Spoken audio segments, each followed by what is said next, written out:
모델링 두 번째 시간입니다. 디자인 피처 그리고 스왑, 옵셋 스케일에 대한 기능들을 확인해 볼 텐데, 이 기능들을 보시면 편리하고 간단한 솔리드 형상이 만들어지는 기능들을 확인하실 수가 있고, 치수값만 입력을 했을 때 간단한 솔리드 모델링이 완성되는 기능들을 확인하실 수가 있습니다. 디자인 피처 쪽에 대한 기능들을 보실 텐데, 여기 보시게 되면은 오른쪽 하단 부분에 나와 있는 그림처럼 형상들에 대해서 간단한 형상들을 만들 수가 있는데, 이 값은 어떤 커브나 스케치를 이용해서 그리는 게 아니라 치수 값만 입력하여서 아래와 같은 형상들이 생성이 되는 것을 확인하실 수가 있습니다. 자, 여러분들은 이 형상들을 만드실 때 주의사항이 있는데요. WCS의 위치, 그리고 엑시스에 대한 역할, 그리고 위치에 대한 정확한 값을 입력을 하셔야 원하는 형상을 만들어 주실 수가 있습니다. 자, 그러면 디자인 피처 쪽 관련 기능 중에 블럭이라는 기능에 대해서 설명을 드릴 텐데, 이 블럭이라는 기능은 좀 이따 제가 이제 프로그램을 띄워서 설명을 드리겠지만, 현재에 대한 그 세 가지 타입으로 보여지는 것을 확인을 하실 수가 있습니다. 자, 여러분들이 이제 이 블럭이라는 값을 확인하실 때 주의사항이 있는데, 포인트의 클릭 위치를 정확하게 확인을 해 주셔야 됩니다. 첫 번째 위치에 나와 있는 이 부분 같은 경우에는 이 시작되는 위치점을 점을 찍어주게 되면 이와 같은 블럭이 바로 생성이 되는 것을 확인하실 수가 있고요.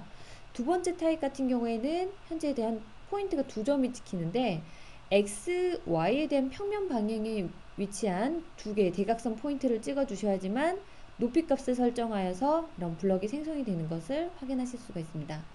마지막 세 번째 타입은 대각선으로 찍어요, 포인트를. 하지만 3차원 대각선으로 포인트를 찍어 주셔야 여기에 대해 관련되어 있는 형상이 만들어지는 것을 확인하실 수가 있습니다. 자, 그리고 다시 한번 확인을 정확히 해 주셔야 되는 부분이, WCS에 대한 방향을 여러분들이 잘 주시하시면서 확인을 해 주셔야 되니까 제가 모델링 창을 띄워서 한번 진행해 보도록 하겠습니다.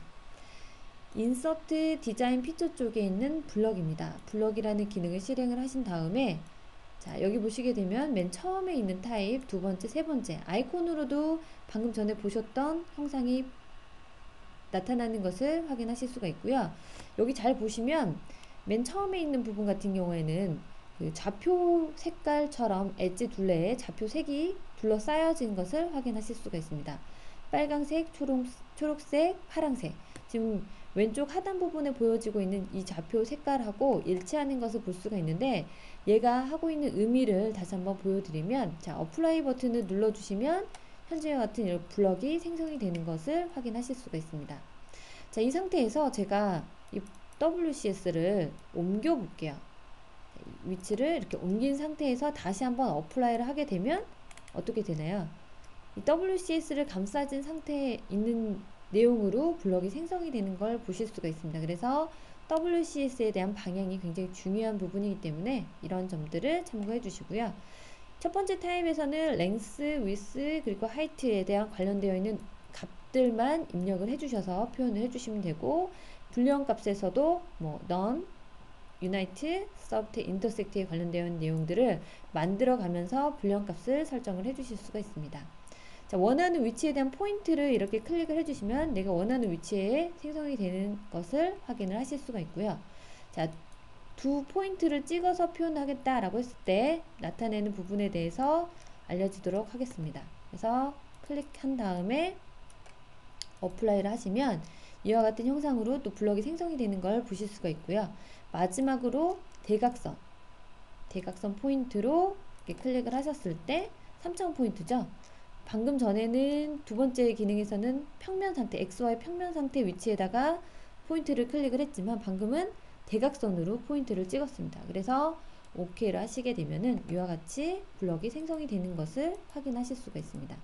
각각에 대한 위치의 포인트를 어느 부분을 선택하느냐에 따라서 혹시 에러가 나신 분들은 대각선으로 3차원 대각선 포인트를 찍어야 되는데 평면에서만 찍는다든지 내가 원하는 위치에서 안 찍었기 때문에 에러가 발생을 하는 부분이기 때문에 정확한 위치점을 표현해서 나타내 주시고요. 그 점이 없다라고 했을 때는 각각 앞에 보면은 포인트 다이얼로그를 이용을 해서 좌표값을 입력을 하셔서 나타내 주셔도 됩니다. 여기까지 블럭 관련되어 있는 설명을 마치도록 하겠습니다.